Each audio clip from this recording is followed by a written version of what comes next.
നമസ്കാരം. ഇപ്പോൾ വന്നിട്ടുള്ളത് കേരളത്തിൻ്റെ മാറ്റത്തെക്കുറിച്ച് പറയാൻ വേണ്ടിയിട്ടാണ്. എന്തൊരു നല്ല മാറ്റമാണ് കേരളം മാറിയിട്ടുള്ളത് കഴിഞ്ഞ കുറച്ച് വർഷങ്ങളായിട്ട്. വളരെയധികം നല്ല മാറ്റങ്ങളാണ് കേരളത്തിൽ സംഭവിച്ചുകൊണ്ടിരിക്കുന്നത്.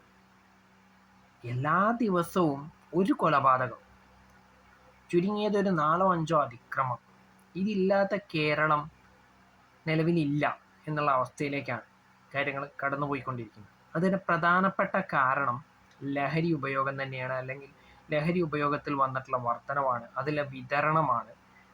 അത് നാട്ടിൽ പ്രചരിക്കുന്നതിൻ്റെ പ്രധാനപ്പെട്ട പങ്ക് ഇവിടുത്തെ സംവിധാനങ്ങൾക്ക് തന്നെയാണ്. കാരണം അവർ നിഷ്ക്രിയരായതുകൊണ്ടാണ് ഇവിടെ ഇത്രത്തോളം അധികം ലഹരി വസ്തുക്കൾ പല ആളുകളുടെയും, എന്തിന് വിദ്യാർത്ഥികളുടെ ഇടയിൽ പോലും എത്തിച്ചേരുന്നതും അതവർ ഉപയോഗിക്കുന്നതും അത് ഉപയോഗിച്ചുകൊണ്ട് മറ്റു പല ദുഷ്പ്രവർത്തികൾ ചെയ്തു വരുന്നതും ചെയ്യേണ്ടി വരുന്നതുമൊക്കെ. അപ്പോൾ അത്ര നല്ല മാറ്റമാണ് കേരളം കഴിഞ്ഞ കുറച്ച് കാലങ്ങളായിട്ട് മാറിയിട്ടുള്ളത് എന്നതാണ് ഞാൻ മനസ്സിലാക്കുന്നത്. ദിനം പ്രതി സത്യം പറഞ്ഞു കഴിഞ്ഞാൽ സ്വാമി വിവേകാനന്ദൻ പറഞ്ഞ പോലെ കേരളം ഒരു ഭ്രാന്താലയമായി മാറിക്കൊണ്ടിരിക്കുന്ന സാഹചര്യമാണ്. അല്ലെങ്കിലുമാണ് അത് കുറച്ചുകൂടി തീവ്രമായി മാറിക്കൊണ്ടിരിക്കുന്നു എന്നുള്ള കാഴ്ചപ്പാടാണ് എനിക്കുള്ളത്. കാരണം നമ്മുടെ നാട്ടിലെ ദിനം പ്രതി വർദ്ധിച്ചു വരുന്ന ലഹരി കേസുകൾ അല്ലെങ്കിൽ ലഹരി ഉപയോഗം, അത് തടയുവാൻ ഇവിടുത്തെ ഒരു സംവിധാനങ്ങളും കൃത്യമായി ഇടപെടുന്നില്ല എന്നുള്ളത് കൊണ്ട് തന്നെ ഇവിടെ ലഹരി എല്ലാവരുടെ കയ്യിലും എത്തിച്ചേരുന്നു. അതിന് തടയിടാൻ കഴിയാത്തവരുടെ കഴിവുകേട് കൊണ്ട് എല്ലാവരും ലഹരിക്ക് അടിമപ്പെട്ടു പോകുന്നു എന്നുള്ളതാണ് വാസ്തവം. എന്തിന് ഇന്നും ഇന്നലെയുമായിട്ട് കുട്ടികൾ, SSLC പരീക്ഷ എഴുതുന്ന അല്ലെങ്കിൽ അതിന് താഴെയുള്ള കുട്ടികൾ വരെ ലഹരിയുമായി ബന്ധപ്പെട്ട കേസുകളിൽ പ്രതിയാക്കപ്പെടുന്ന സാഹചര്യം വന്നിട്ടുണ്ട്. ക്യാമ്പസുകളിൽ പണ്ടൊക്കെ ഉണ്ടായിരുന്നതിനേക്കാൾ കൂടുതൽ അക്രമം കൂടുന്നതിനുള്ള കാരണവും ഈ പറഞ്ഞ രീതിയിലുള്ള ലഹരി വസ്തുക്കളുടെ ഉപയോഗത്തിൽ വന്നിട്ടുള്ള വർധനവാണ്.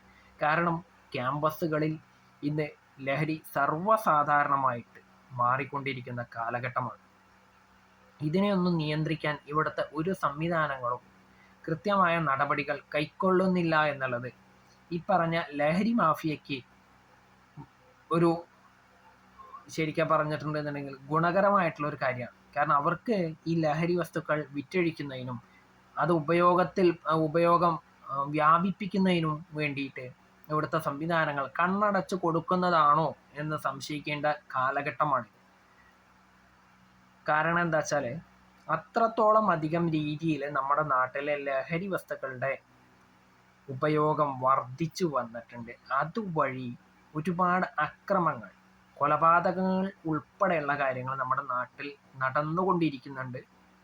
ഇനിയും നടക്കണം. കാരണം ലഹരി അത്രത്തോളം അധികം നമ്മുടെ നാട്ടിൽ പ്രചാരത്തിൽ എത്തിക്കഴിഞ്ഞിട്ടുണ്ട്. ഇത് തടയേണ്ടവർ തടയാത്തത് കൊണ്ടാണ് ഇത് ഉണ്ടായിട്ടുള്ളത്. അപ്പോൾ ഈ പറഞ്ഞ വേണ്ടാധീനങ്ങൾ മുഴുവൻ നമ്മുടെ നാട്ടിൽ ഉണ്ടായിക്കൊണ്ടിരിക്കുന്നുണ്ട്. ഇനിയും ഉണ്ടാവുകയും ചെയ്യും, ഇനി ഉണ്ടാവണം എന്നേ എനിക്ക് പറയാനുള്ളൂ. കാരണം അത്രത്തോളം മോശമാണ് ഇവിടുത്തെ സംവിധാനങ്ങൾ ഒക്കെ എന്നുള്ളത് കൊണ്ടാണ് ഇതൊക്കെ നടക്കുന്നത്. അത് പറഞ്ഞിട്ട് കാര്യമില്ല.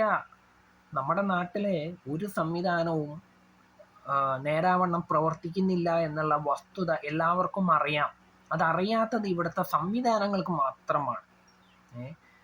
അത് ഭരണ സംവിധാനമായിക്കോട്ടെ, നീതിന്യായ നിയമ സംവിധാനമായിക്കോട്ടെ, ഒക്കെ കണക്കാണ് ആ കാര്യത്തിൽ. ഒന്നും നേരാവണ്ണമല്ല നടക്കുന്നത് എന്നുള്ളത് കൊണ്ടാണ് നമ്മുടെ നാട്ടിൽ ഈ പറഞ്ഞ ലഹരി വസ്തുക്കൾ, കൊലപാതകങ്ങൾ, അക്രമങ്ങൾ ഒക്കെ വർദ്ധിച്ചു വരുന്നത്. അതുവഴി നമ്മുടെ നാട് വികസിക്കുകയല്ല ഉണ്ടാവുന്നത് എന്നുള്ളത് ഒന്ന് മനസ്സിലാക്കണം.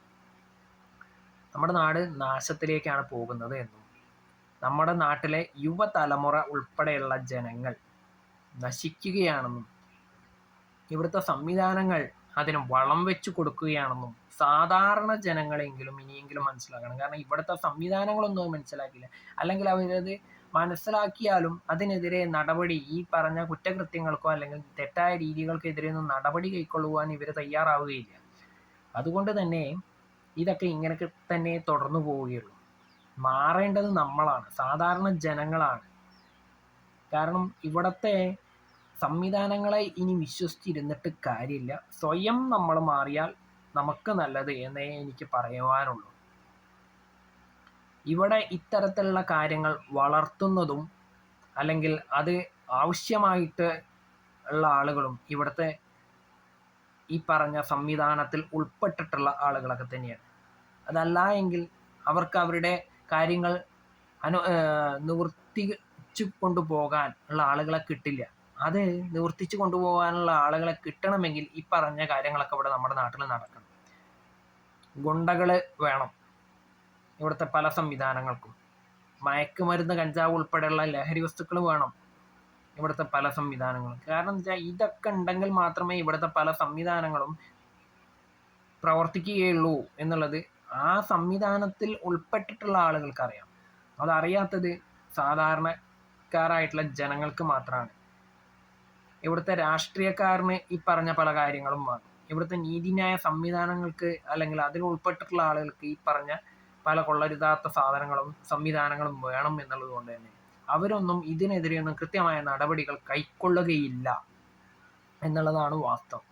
അത് കൈക്കൊള്ളാത്തിടത്തോളം കാലം ഇതൊക്കെ ഇങ്ങനെ തന്നെ തുടർന്നു പോവുകയും ചെയ്യും എന്നുള്ളത് കൊണ്ട് തന്നെ നമ്മുടെ നാട്ടിൽ ഒരിക്കലും ഈ അടുത്ത കാലത്തൊന്നും നല്ല വാർത്തകൾ കേൾക്കുവാനുള്ള സാഹചര്യമില്ല. മോശം വാർത്തകൾ മാത്രമേ നമ്മൾ ദിനം പ്രതി കേൾക്കാറുള്ളൂ. അതിന് കാരണവും ഈ കാര്യം തന്നെയാണ്. നിങ്ങൾക്കൊക്കെ തന്നെ അറിയാം, നമ്മൾ നേരം വെളിച്ചാകുമ്പോൾ പത്രമാധ്യമങ്ങൾ എടുത്തു നോക്കിയാൽ ആദ്യം കാണുക അല്ലെങ്കിൽ കേൾക്കുന്നത് ഈ പറഞ്ഞ കാര്യങ്ങളൊക്കെ തന്നെയാണ്. വളരെ മോശപ്പെട്ട കാര്യങ്ങൾ മാത്രമാണ്. അതിന് കാരണം ഇവിടുത്തെ സംവിധാനങ്ങളുടെ പോരായ്മയാണ്. അതൊരിക്കലും മാറാൻ പോകുന്നില്ല എന്നുള്ളതാണ് എൻ്റെ ഒരു കാഴ്ചപ്പാട്. അപ്പോൾ ഇതൊക്കെ ഇങ്ങനെ തുടർന്നുകൊണ്ട് പോവാണ്ടിരിക്കണമെങ്കിൽ സാധാരണക്കാരായിട്ടുള്ള ജനങ്ങൾ തന്നെ വിചാരിക്കണം. അല്ലെങ്കിൽ ഈ സാധാരണ ജനങ്ങൾ ഉൾപ്പെട്ടിട്ടുള്ള ഒരു പൊതുസമൂഹം തന്നെ കരുതിയാൽ മാത്രമേ ഇതൊക്കെ തടയുവാൻ കഴിയുള്ളൂ. കാരണം തടയേണ്ടവർക്ക് അതിന് സൗകര്യമില്ല, അല്ലെങ്കിൽ അവരത് തയ്യാറല്ലാത്തത് കൊണ്ടാണ് ഇതൊക്കെ ഇവിടെ നടക്കുന്നത്. എന്ത് തന്നെയായാലും ഇതൊക്കെ ഇങ്ങനെ തന്നെ നടക്കാണ്ടിരിക്കണമെങ്കിൽ പൊതുസമൂഹം ഉണർന്ന് പ്രവർത്തിക്കണം. ഇനിയല്ല അവരും തയ്യാറല്ല, മറ്റേ ഇതിലത്തെ ആളുകളെ പോലെ തയ്യാറല്ല എന്നുണ്ടെങ്കിൽ നമുക്ക് കേരളത്തിൻ്റെ സ്വന്തം നാടിനെ എന്നേക്കുമായിട്ട് മറക്കാം എന്നേ എനിക്ക് പറയുവാനുള്ളൂ.